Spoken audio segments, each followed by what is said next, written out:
Hi hello friends, back to our channel.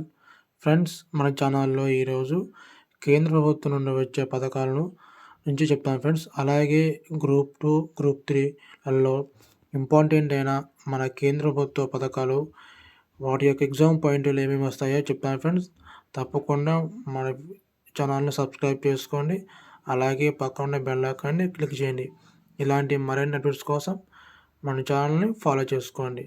Friends, ఈరోజు చాలా important అయిన కేంద్ర ప్రభుత్వ పథకాలు టాప్ 5 ఫ్రెండ్స్.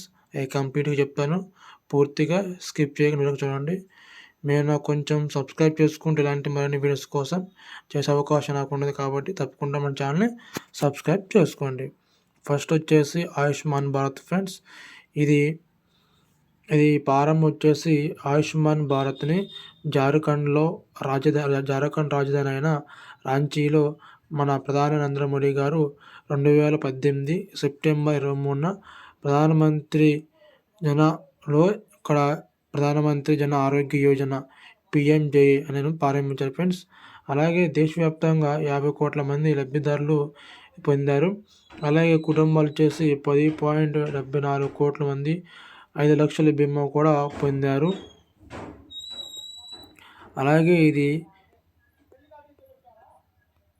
2018 సెప్టెంబర్ 25న పథకం అమల్లోకి వచ్చింది. ఈ పథకం ప్రపంచంలో అతిపెద్ద ఆరోగ్య రక్షణ పథకం చెప్పబడుతుంది. ఇక్కడ చూసుకోవచ్చు మన మెయిన్ పాయింట్, ప్రపంచంలోనే అతిపెద్ద ఆరోగ్య రక్షణ పథకం. ఇది ఎగ్జామ్ పాయింట్ అనేది చాలా ఉపయోగపడుతుంది, కాబట్టి తప్పకుండా మీరు ఈ పాయింట్స్ గుర్తుంచుకోవాలి. అలాగే జనసంఘ సిద్ధాంతకర్త దీన్ దయాళ్ ఉపాధ్యాయ జయంతి సందర్భం రోజున సెప్టెంబర్ 25, 2018 ఈ పథకం అమల్లోకి వచ్చింది.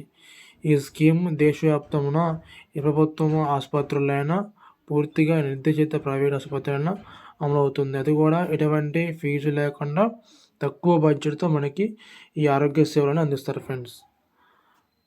అలాగే మరొక అప్డేట్ వచ్చేసి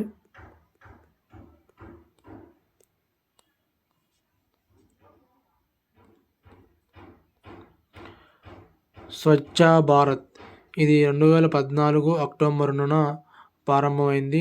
దీని యొక్క ప్రణాళిక కాలం 12వ ప్రణాళిక. దీని యొక్క ఉద్దేశం దేశవ్యాప్తంగా పరిసరాలని పరిశుభ్రంగా ఉంచి పనిలో పౌరుల్ని భాగస్వాములు చేయడం, పారిశుద్ధ్య వ్యర్థాల నిర్మూలన, మరుగుదొడ్ల నిర్మాణం, బహిరంగ మల విసర్జన నిర్మూలించడం, రోడ్లు, బస్టాండ్లు, రైల్వే స్టేషన్లు తదితర చోట్ల చెత్త చెదారం తొలగించడం వీటి యొక్క ముఖ్య ఉద్దేశం. గ్రామాల్లో పరిశుభ్రత కోసం ప్రారంభించిన నిర్మల్ భారత్ అభియాన్ కార్యక్రమంలో దీనిలో విలీనం చేశారు. ఇది గుర్తుంచుకోవాలి. ఇంతకుముందు నిర్మల్ భారత్ అభియాన్ అనే పథకం ఉండేది, దాన్ని ఇప్పుడు స్వచ్ఛ భారత్లో కలిపారు. ఇలాంటి ప్రశ్నలు ఉంటాయి ఫ్రెండ్స్ మనం గ్రూప్ 2, గ్రూప్ 3లో, కాబట్టి తప్పకుండా మీరు ఇలాంటి పాయింట్స్ని ఖచ్చితంగా కీ పాయింట్ చేసుకొని ఉంచుకోవాలి. అలాగే దీని యొక్క లక్ష్యం వచ్చేసి 2019 అక్టోబర్ 2న మహాత్మా గాంధీ 150వ జయంతి రోజుకు పరిశుభ్రత భారతదేశం సాధించడమే దీని యొక్క లక్ష్యము. ఇందుకోసం 62,000 కోట్లు ఖర్చు చేశారు. ఈ ఖర్చు కేంద్రం 75%, రాష్ట్రాలు, స్థానిక నగర సంస్థలు 25% భరిస్తున్నాయి. అలాగే మరొక పథకం మిషన్ ఇంద్రధనుష్ 2.0. ఇది చాలా చాలా ఇంపార్టెంట్ ఫ్రెండ్స్. మీరు ఇక్కడ మీరు గమనించాలి. ఇక్కడ పథకాలన్నీ ఒకవైపు,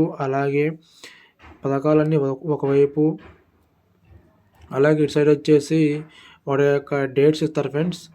ఆ డేట్స్ ఇచ్చి ఇక్కడ మ్యాచింగ్ ద ఫాలోయింగ్ అంటారు. మీరు ఖచ్చితంగా ఇక్కడ అట్లా మ్యాచింగ్ చేయాలి. కాబట్టి ఇప్పుడున్న ప్రజెంట్ యొక్క ఎగ్జామ్ పాయింట్లో ఇలాగే వస్తున్నాయి. కాబట్టి మీరు తప్పకుండా వాటి యొక్క లక్ష్యాలు, అలాగే వాటి యొక్క డేట్స్, ప్రారంభం డేట్స్, అలాగే ఏ యొక్క పథకాలు వాటికి అనేది తప్పకుండా మీరు గుర్తుంచుకోవాలి. ఓకేనా ఫ్రెండ్స్? ఈ వీడియో మీకు నచ్చితే ఒక లైక్ చేయండి ఫ్రెండ్స్, ఒక లైక్ చేయండి. నేను ఈ వీడియోకి 100 లైక్స్ అనుకున్న ఫ్రెండ్స్, టార్గెట్ పెట్టుకున్నాను. తప్పకుండా మీరు 100 లైక్స్ చేయండి ఫ్రెండ్స్. ఇలాంటి మరిన్ని అప్డేట్స్ కోసం మన ఛానల్ సబ్స్క్రైబ్ చేసుకోండి.